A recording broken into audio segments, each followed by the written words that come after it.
ਜੇ ਲੋਕੀ ਧਰਮ ਦੇ ਨਾਂ 'ਤੇ ਲੜੀ ਜਾਣਗੇ ਫਿਰ ਅਦਾਨੀ ਅੰਬਾਨੀਆਂ ਦੇ ਖਿਲਾਫ ਕੌਣ ਲੜੇਗਾ। ਇਸ ਲਈ ਸਾਡੇ ਲਈ ਅਦਾਨੀ ਅੰਬਾਨੀਆਂ ਦੇ ਖਿਲਾਫ ਲੜਾਈ ਲਈ ਵੀ ਇਹ ਏਕਤਾ ਲੋਕਾਂ ਦੀ ਬਹੁਤ ਜ਼ਰੂਰੀ ਹੈ, ਜਿਹੜੀ ਏਕਤਾ ਨੂੰ ਫਾਸ਼ੀ ਤਾਕਤਾਂ ਖਤਮ ਕਰਨਾ ਚਾਹੁੰਦੀਆਂ। ਬੀਜੇਪੀ ਦੀ ਫਿਰਕੂਫਾਸ਼ੀ ਵਿਚਾਰਧਾਰਾ ਦੇਸ਼ ਵਿਰੁੱਧ ਹੈ। ਇਹ ਲੋਕ ਇੱਥੇ ਕਾਇਲ ਹੋਣ, ਖਾਸ ਤੌਰ ਤੇ ਘੱਟ ਗਿਣਤੀਆਂ ਤੋਂ ਬਿਨਾਂ ਹਿੰਦੂ ਧਰਮ ਵਾਲੇ ਵਿਚਾਰਾਂ ਵਾਲੇ ਲੋਕ ਕਾਇਲ ਹੋਣ। ਸਾਡਾ ਕੰਮ ਇਹ ਹੈ। ਇਹਦੇ ਨਾਲ ਸਿੱਖ ਜਥੇਬੰਦੀ ਦਾ ਮਸਲਾ ਵੀ ਜੁੜਿਆ ਹੋਇਆ, ਆਨੰਦ ਮੈਰਿਜ ਦਾ ਐਕਟ ਦਾ ਵੀ ਮਸਲਾ ਜੁੜਿਆ ਹੋਇਆ, ਇਹਦੇ ਨਾਲ ਅੰਬੇਦਕਰ ਰਾਈਟਸ ਵੀ ਜੁੜੇ ਹੋਏ ਨੇ।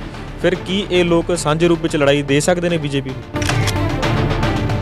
ਦੇਸ਼ ਬੁਨਿਆਦੀ ਰੂਪ 'ਚ ਵੰਡਿਆ ਜਾਏਗਾ ਔਰ ਜਿਹਦੇ ਲਈ ਜ਼ਿੰਮੇਵਾਰੀ ਇਹ ਲੋਕਾਂ ਦੀ ਹੋਏਗੀ ਜਿਹੜੇ ਲੋਕ ਧੱਕੇ ਨਾਲ ਸਿਵਲ ਕੋਡ ਦੇ ਨਾਂ 'ਤੇ, ਕਦੀ ਖੁਰਾਕ ਦੇ ਨਾਂ 'ਤੇ, ਕਦੀ ਵਰਦੀ ਦੇ ਨਾਂ 'ਤੇ, ਕਦੀ ਦੇਸ਼ ਵਿੱਚ ਜੀ ਇੱਕ ਪਾਰਟੀ ਦਾ ਰਾਜ ਚਾਹੀਦਾ ਆ, ਉਹ ਸਾਰਾ ਕੁਝ ਉਹੀ ਪਾਸੇ ਜਾ ਰਿਹਾ ਆ। ਇਹਨਾਂ ਦੇਸ਼ ਤਬਾਹ ਹੋ ਜਾਏਗਾ। ਬੀਜੇਪੀ ਦਾ ਤੇ ਸੰਘ ਪਰਿਵਾਰ ਦਾ ਤਰੀਕਾ ਆ, ਇਹ ਸਮਾਜ ਵਿੱਚ ਕੁੜੱਤਣ ਭਰਨ ਵਾਸਤੇ, ਫਿਰਕੂ ਗੱਲਾਂ ਭਰਨ ਵਾਸਤੇ ਕੋਈ ਗੱਲਾਂ ਆਪਣੇ ਬੰਦਿਆਂ ਤੋਂ ਕਹਾ ਦਿੰਦੇ ਆ। ਇੱਕ ਉਹਨੇ ਧਰਮ ਸੰਸਦ ਕੀਤੀ ਆ, ਉਹਦੇ ਨਾਂ ਦੇ ਉੱਤੇ ਕਹਿਤਾ ਦੇਸ਼ ਦਾ ਵਿਧਾਨ ਇਦਾਂ ਦਾ ਹੋਏਗਾ। ਉਹ ਬੀਜੇਪੀ ਨੇ ਅਫੀਸ਼ੀਅਲ ਨਹੀਂ ਕਿਹਾ, ਉਹਦੇ ਇੱਕ ਵਿੰਗ ਨੇ ਕਹਿ ਦਿੱਤਾ। ਉਹਦੇ ਨਾਂ ਦੇ ਦੇਸ਼ 'ਚ ਰੌਲਾ ਪੈ ਗਿਆ ਵੀ ਠੀਕ ਹੈ, ਇਹ ਦੇਸ਼ ਧਰਮ ਦਾ ਦੇਸ਼ ਹੈ, ਧਰਮ ਦੇ ਆਧਾਰ 'ਤੇ ਰਾਜ ਚਾਹੀਦਾ। ਉਹਨਾਂ ਵੋਟਾਂ ਦਾ ਧਰੁਵੀਕਰਨ ਹੋ ਗਿਆ, ਸਮਾਜ ਦਾ ਹਿੰਦੂ ਤਰ੍ਹਾਂ ਸੋਚਣ ਲੱਗ ਪਿਆ, ਮੁਸਲਮਾਨ ਸੋਚਣ ਲੱਗ ਪਿਆ। ਵੋਟਾਂ ਮਿਲ ਜਾਂਦੀਆਂ, ਰਾਜ ਬਾਗ ਮਿਲ ਗਿਆ, ਫਿਰ ਠੰਡਾ ਕਰ ਦਿੰਦੇ ਆ। ਅਲਟੀਮੇਟਲੀ ਹੌਲੀ ਹੌਲੀ ਲੋਕਾਂ ਦੇ ਮਨਾਂ 'ਚ ਪੋਇਜ਼ਨ ਭਰਨ ਤੋਂ ਬਾਅਦ ਫਿਰ ਉਹ ਇਸ ਪਾਸੇ ਵੱਧ ਰਿਹਾ। ਜਦੋਂ ਇੱਕ ਦਿਨ ਆਏਗਾ ਜਦੋਂ ਫਿਰ ਉਹ ਬੇਸਿਕਲੀ ਵਿਧਾਨਕ ਤੌਰ 'ਤੇ ਕਹਿ ਦੇਣਗੇ ਵੀ ਇਹ ਭਾਰਤ ਜਿਹੜਾ ਆ ਉਹ ਵੱਖ-ਵੱਖ ਧਰਮਾਂ ਦਾ ਨਹੀਂ, ਉਹਦੇ ਵਿੱਚ ਇੱਕ ਧਰਮ ਦੇ ਆਧਾਰ 'ਤੇ ਰਾਜ ਹੋਏਗਾ, ਕੋਈ ਜਮਹੂਰੀਅਤ ਨਹੀਂ ਹੋਏਗੀ, ਕੋਈ ਉੱਥੇ ਧਰਮ ਮੰਨਣ ਦੀ ਆਜ਼ਾਦੀ ਨਹੀਂ ਹੋਏਗੀ। ਹੌਲੀ ਹੌਲੀ ਅਸਲ 'ਚ ਉਸ ਪਾਸੇ ਨੂੰ ਜਾਣ ਦਾ ਤਰੀਕਾ ਉਹਨਾਂ ਦਾ ਹੈ। ਬੇਸਿਕਲੀ ਉਹ ਪਿੱਛੇ ਹਟਣ ਦੇ ਆਦੀ ਨਹੀਂ ਹਨ। ਉਹਨਾਂ ਨੇ ਮਨ ਧਾਰਿਆ ਹੋਇਆ ਵੀ 100 ਸਾਲ ਦੀ RSS ਦੀ ਉਮਰ ਹੋਣ ਤੱਕ ਅਸੀਂ ਦੇਸ਼ ਨੂੰ ਇੱਕ ਧਰਮ ਆਧਾਰਿਤ ਦੇਸ਼ ਬਣਾ ਦੇਣਾ। ਜੇ ਫਿਰਕੂ ਫਾਸ਼ੀਵਾਦੀ ਤਾਕਤਾਂ ਦਾ ਖਤਰਾ ਬਹੁਤ ਵੱਡਾ, ਸਾਨੂੰ ਉਹਨੂੰ ਘਟਾ ਕੇ ਨਹੀਂ ਦੇਖਣਾ ਚਾਹੀਦਾ। ਫਿਰ ਫਿਰਕੂ ਫਾਸ਼ੀਵਾਦੀ ਤਾਕਤਾਂ ਦਾ ਵਿਰੋਧ ਕਰਨ ਵਾਲੀ ਤਾਕਤਾਂ ਨੂੰ ਵੀ ਸਾਨੂੰ ਘਟਾ ਕੇ ਨਹੀਂ ਦੇਖਣਾ ਚਾਹੀਦਾ। ਵੋਟਾਂ ਦੇ ਮਾਧਿਅਮ ਰਾਹੀਂ ਫਿਰ ਉਹਨਾਂ ਦੇ ਹੱਥ ਹੋਰ ਮਜ਼ਬੂਤ ਹੋ ਜਾਂਦੇ ਆ। ਜੇ ਹਿਟਲਰ ਵੋਟਾਂ ਦੇ ਨਾਲ ਸੱਤਾ 'ਤੇ ਨਾ ਆਉਂਦਾ ਪਹਿਲਾਂ, ਸ਼ਾਇਦ ਉਹ ਅਗਲਾ ਕਦਮ ਪੁੱਟਣ ਲਈ ਨਾ ਹਿੰਮਤ ਕਰਦਾ।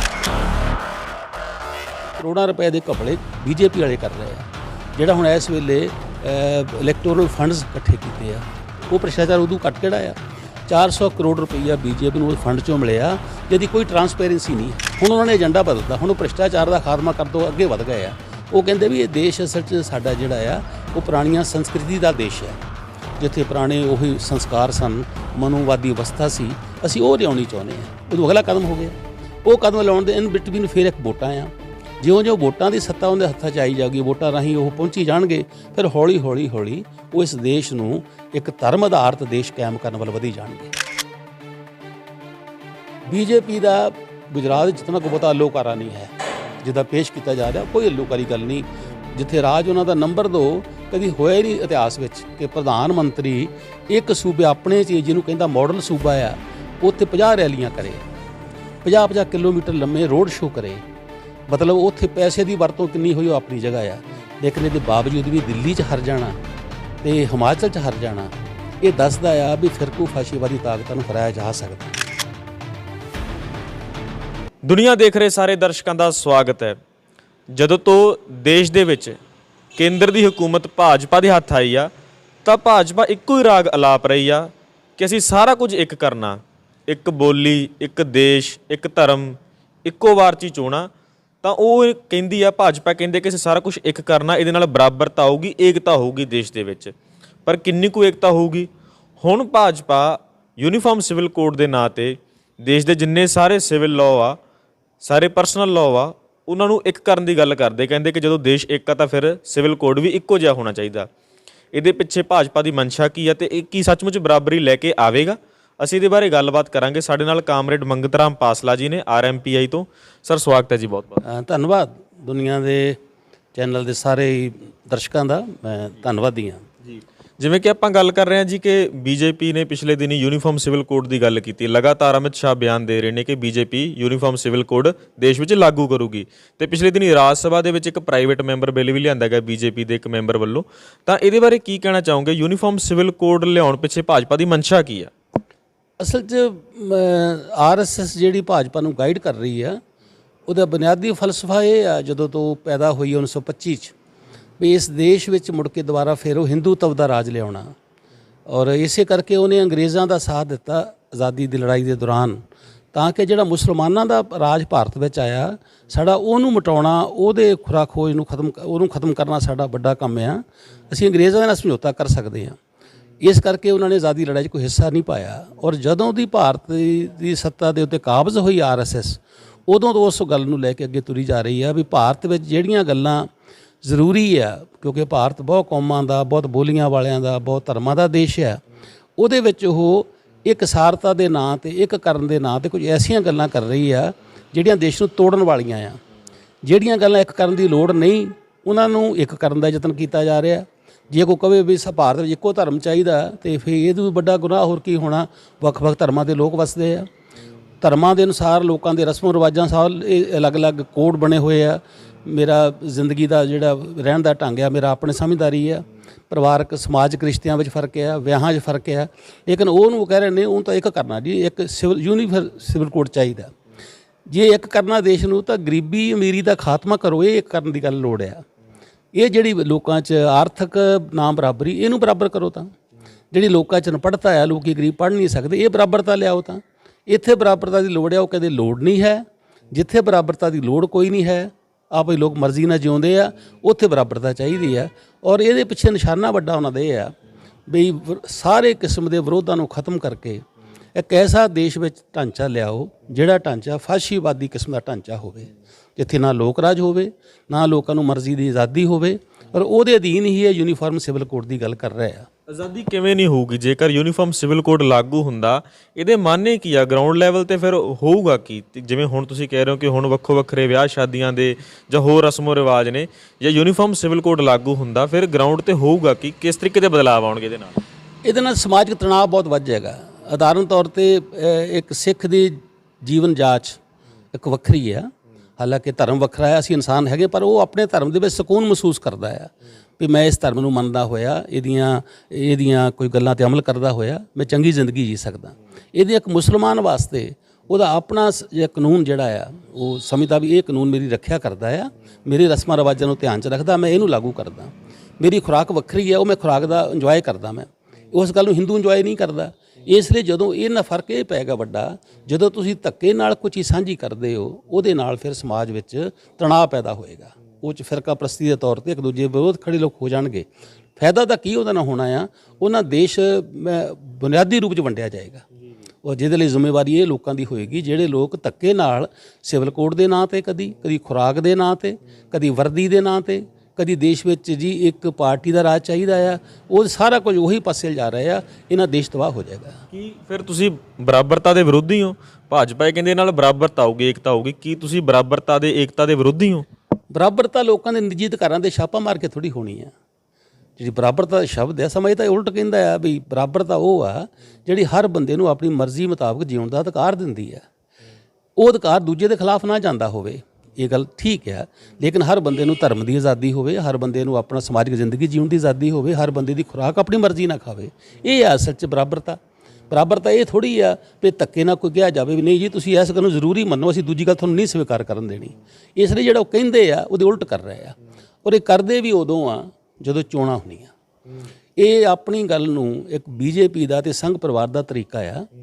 ਇਹ ਸਮਾਜ ਵਿੱਚ ਕੁੜੱਤਣ ਭਰਨ ਵਾਸਤੇ, ਫਿਰਕੂ ਗੱਲਾਂ ਭਰਨ ਵਾਸਤੇ ਕੋਈ ਗੱਲਾਂ ਆਪਣੇ ਬੰਦਿਆਂ ਤੋਂ ਕਹਾ ਦਿੰਦੇ ਆ। ਇੱਕ ਉਹਨਾਂ ਨੇ ਧਰਮ ਸੰਸਦ ਕੀਤੀ ਆ, ਉਹਦੇ ਨਾਂ ਦੇ ਉੱਤੇ ਕਹਿਤਾ ਦੇਸ਼ ਦਾ ਵਿਧਾਨ ਇੱਦਾਂ ਦਾ ਹੋਏਗਾ।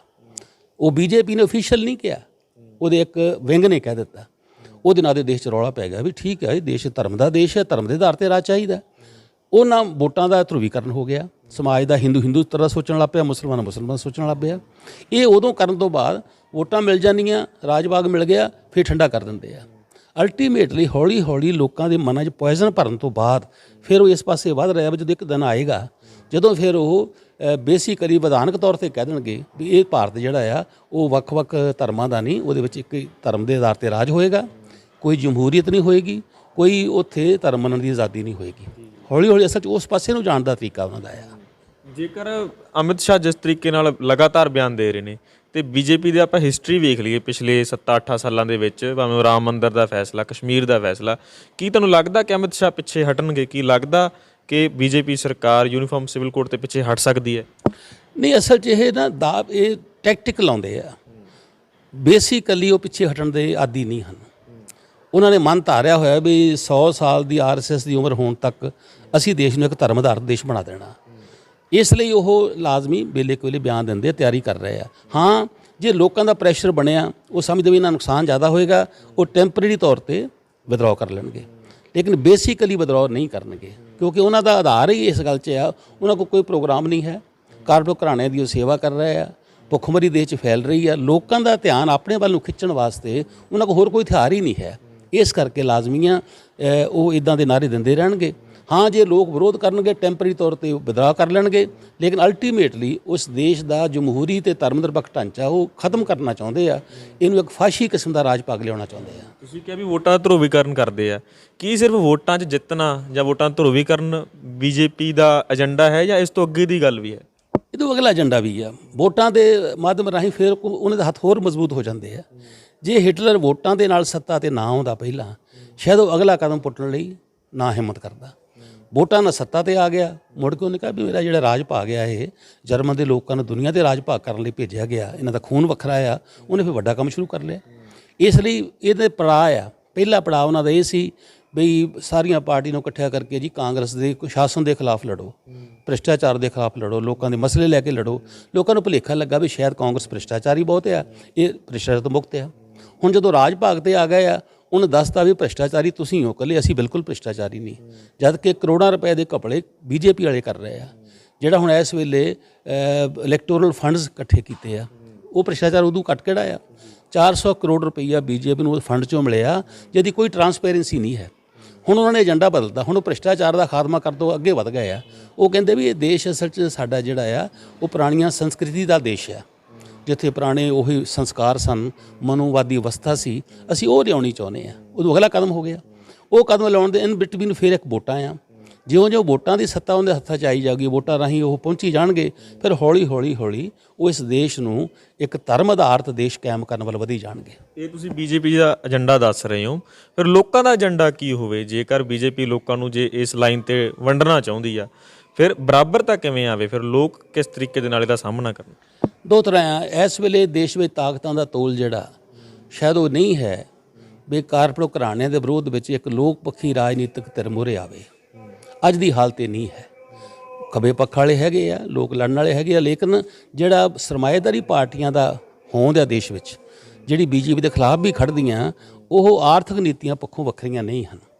ਅੱਜ ਦਾ ਦੇਸ਼ ਦਾ ਪਹਿਲਾ ਏਜੰਡਾ ਇਹ ਆ ਵੀ ਕੀ ਅਸੀਂ ਬੀਜੇਪੀ ਰੂਪੀ ਫਿਰਕੂਫਾਸ਼ੀ ਪਾਰਟੀ ਨੂੰ ਹਾਰ ਦੇ ਸਕਦੇ ਕਿ ਨਹੀਂ ਦੇ ਸਕਦੇ। ਉਹ ਹਾਰ ਦੇਣ ਲਈ ਇਕੱਲਾ ਚੋਣਾਂ ਅੜਿੱਕਣ ਦੀ ਲੋੜ ਨਹੀਂ ਹੈ। ਚੋਣਾਂ ਇਕੱਲਾ ਕਾਫੀ ਨਹੀਂ ਹਨ। ਚੋਣਾਂ ਕੁਛ ਸਧਾਰਨ ਚੀਜ਼ ਹੈ। ਚੋਣਾਂ ਤੋਂ ਪਹਿਲਾਂ ਵਿਚਾਰਧਾਰਕ ਤੌਰ ਤੇ ਲੋਕੀ ਤਿਆਰ ਕਰਨੇ ਵੀ ਇਹ ਏਜੰਡਾ ਜਿਹੜਾ ਲਿਆ ਰਹੇ ਆ, ਇਹ ਇਕੱਲਾ ਘੱਟ ਗਿਣਤੀਆਂ ਦੇ ਖਿਲਾਫ ਨਹੀਂ ਹੈ, ਇਹ ਹਿੰਦੂ ਭਾਈਚਾਰੇ ਦੇ ਖਿਲਾਫ ਵੀ ਬਹੁਤ ਆ। ਜੇ ਮੁਸਲਮਾਨ ਧਰਮ ਜਿੱਥੇ ਦੁਨੀਆ 'ਚ ਆਇਆ, ਉੱਥੇ ਮੁਸਲਮਾਨਾਂ ਦਾ ਨਿਪੀੜਨ ਕੀਤਾ ਗਿਆ, ਉੱਥੇ ਹਿੰਦੂ ਸਿੱਖ ਨਹੀਂ ਬੈਠੇ ਹੈ। ਇਸ ਲਈ ਭਾਰਤ ਅੰਦਰ ਵੀ ਜੇ ਹਿੰਦੂਤਵ ਦਾ ਰਾਜ ਆਇਆ, ਉਹਨਾਂ ਦਾ ਆਪਣਾ ਧਰਮ ਆਧਾਰਿਤ, ਤਾਂ ਫਿਰ ਇਹ ਇਕੱਲਾ ਘੱਟ ਗਿਣਤੀਆਂ ਲਈ ਖਤਰਾ ਨਹੀਂ ਹੈ, ਇਹ ਵੱਡੀ ਬਹੁ ਗਿਣਤੀ ਹਿੰਦੂ ਧਰਮ ਲਈ ਬਹੁਤ ਵੱਡਾ ਖਤਰਾ ਆ।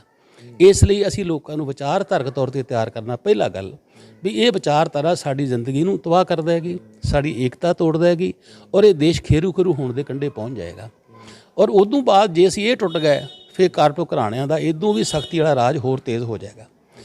ਕਾਰਪੋਰੇਟ ਘਰਾਣਿਆਂ ਦਾ ਮੁਕਾਬਲਾ ਲੋਕਾਂ ਦੀ ਏਕਤਾ ਨਹੀਂ ਹੋ ਸਕਦਾ। ਜੇ ਲੋਕੀ ਧਰਮ ਦੇ ਨਾਂ 'ਤੇ ਲੜੀ ਜਾਣਗੇ, ਫਿਰ ਅਦਾਨੀ ਅੰਬਾਨੀਆਂ ਦੇ ਖਿਲਾਫ ਕੌਣ ਲੜੇਗਾ?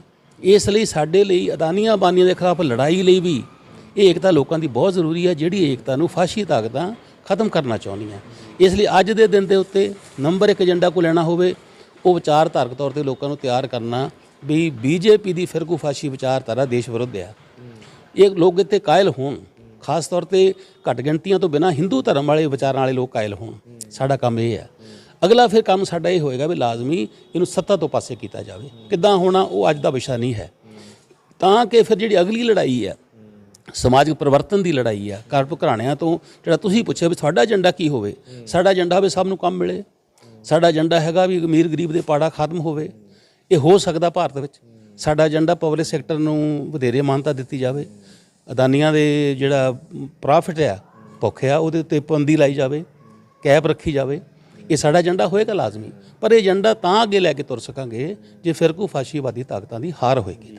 ਜਿਵੇਂ ਯੂਨੀਫਾਰਮ ਸਿਵਲ ਕੋਡ ਆ ਜੀ, ਆਪਾਂ ਗੱਲ ਨੂੰ ਕਨਕਲੂਡ ਕਰਦੇ ਹਾਂ ਕਿ ਇਹਦੇ ਖਿਲਾਫ ਸਾਨੂੰ ਬੋਲਣਾ ਚਾਹੀਦਾ। ਜਦੋਂ ਤੁਸੀਂ ਕਹਿ ਰਹੇ ਹੋ ਕਿ ਇਹਦੇ ਨਾਲ ਜਿਹੜਾ ਭਾਰਤ ਦੇ ਵਿੱਚ ਇਹਦੀ ਜਿਹੜੀ ਡਾਇਵਰਸਿਟੀ ਆ ਉਹਨੂੰ ਖਤਰਾ ਹੁੰਦਾ, ਤਾਂ ਫਿਰ ਲੋਕ ਕਿਸ ਤੇ ਟੇਕ ਰੱਖਣ? ਕਿਉਂਕਿ ਇਹਦੇ ਨਾਲ ਸਿੱਖ ਜਥੇਬੰਦੀ ਦਾ ਮਸਲਾ ਵੀ ਜੁੜਿਆ ਹੋਇਆ, ਆਨੰਦ ਮੈਰਿਜ ਦਾ ਐਕਟ ਦਾ ਵੀ ਮਸਲਾ ਜੁੜਿਆ ਹੋਇਆ, ਇਹਦੇ ਨਾਲ ਅੰਬੇਦਕਰ ਰਾਈਟਸ ਵੀ ਜੁੜੇ ਹੋਏ ਨੇ।